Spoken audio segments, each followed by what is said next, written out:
மதுரை மாவட்டம் அலங்காநல்லூர் அருகே 10 நாட்களாக குடிநீர் வராததால் மெத்தனமாக செயல்படும் ஊராட்சியை கண்டித்து 500க்கும் மேற்பட்டோர் காலி குடங்களுடன் சாலை மறியலில் ஈடுபட்டனர். சின்ன இலந்தைக்குளம் கிராமத்தில் முறையாக குடிநீர் வழங்கப்படவில்லை என ஊராட்சி நிர்வாகத்திடம் பலமுறை புகார் அளித்த நிலையில் ஊராட்சி நிர்வாக செயலர் நடவடிக்கை எடுக்காமல் மெத்தனமாக செயல்பட்டுள்ளனர்.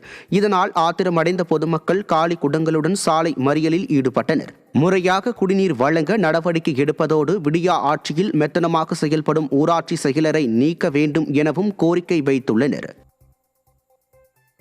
ராமேஸ்வரத்தில் ஒருதலை பட்சமாக செயல்படும் விடியா அரசின் காவல்துறையை கண்டித்து ஆட்டோ ஓட்டுநர்கள் பொது வேலை நிறுத்தத்தில் ஈடுபட்டுள்ளனர்.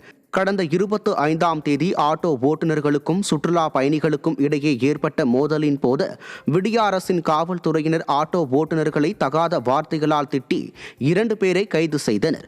இதை கண்டித்து அனைத்து சங்க ஆட்டோ ஓட்டுநர்கள் ஒருநாள் வேலைநிறுத்த போராட்டத்தில் ஈடுபட்டு உள்ளதால் பொதுமக்கள் பெரும் அவதிக்குள்ளாகியதோடு குற்றம் செய்தவர்களுக்கு விடியா அரசின் காவல்துறை துணை போவதாகவும் குற்றம் சாட்டியுள்ளனர்.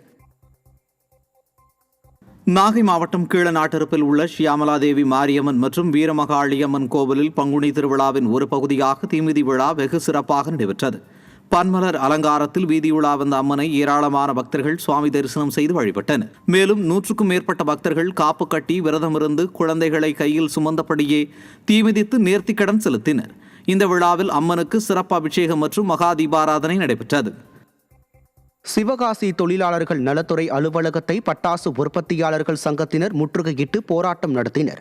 விருதுநகர் மாவட்டம் சிவகாசியில் 1200க்கும் மேற்பட்ட பட்டாசு ஆலைகள் இயங்கி வருகின்றன. வெடி விபத்துக்களை தடுக்க அதிகாரிகள் தொடர் ஆய்வு மேற்கொண்டு வருகின்றனர்.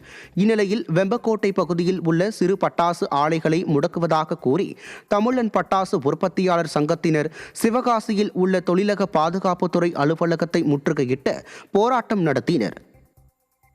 விருதுநகர் மாவட்டம் ராஜபாளையம் அருகே ராமலிங்கபுரம் ஊராட்சி மன்ற அலுவலகம் எதிரே 100 நாள் வேலை திட்ட தொழிலாளர்களுக்கான கூலி பாக்கியை வழங்க கோரி விவசாய தொழிலாளர்கள் சங்கத்தினர் ஆர்ப்பாட்டம் நடத்தினர்.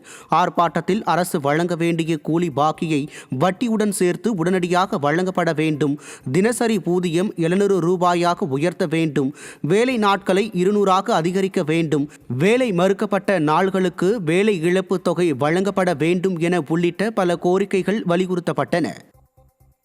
திருப்பூரில் அரசாணை 140 உடனடியாக ரத்து செய்ய கூறி தமிழ்நாடு நெடுஞ்சாலைத்துறை சாலை பணியாளர்கள் அரசாணை நகலை தீயிட்டு எரித்து ஆர்ப்பாட்டத்தில் ஈடுபட்டனர்.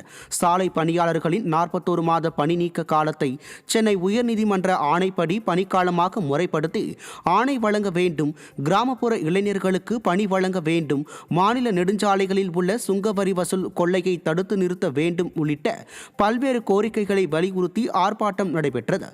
நெடுஞ்சாலைத்துறை அலுவலகம் முன்பு நடைபெற்ற இந்த ஆர்ப்பாட்டத்தில் ஈடுபட்டவர்களை விடியா ஸ்டாலின் அரசின் காவல்துறையினர் கைது செய்தனர். காஞ்சிபுரம் மாவட்டம் ஸ்ரீபெரும்புதூர் அருகே பங்குனி கிருத்திகையை ஒட்டி முருகன் கோயிலில் நீண்ட நேரம் காத்திருந்து சுவாமி தரிசனம் செய்தனர்.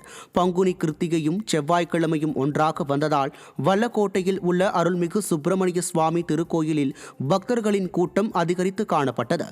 மூலவர் வள்ளி தெய்வானை சமேத சுப்பிரமணிய சுவாமிக்கும் உற்சவர் கோடையாண்டவருக்கும் 18 குடங்களில் பால் அபிஷேகம் நடைபெற்றது. கோயிலில் கூட்டம் அதிகரித்து காணப்பட்டதால் பக்தர்கள் நீண்ட நேரம் காத்திருந்து சுவாமி தரிசனம் செய்தனர்.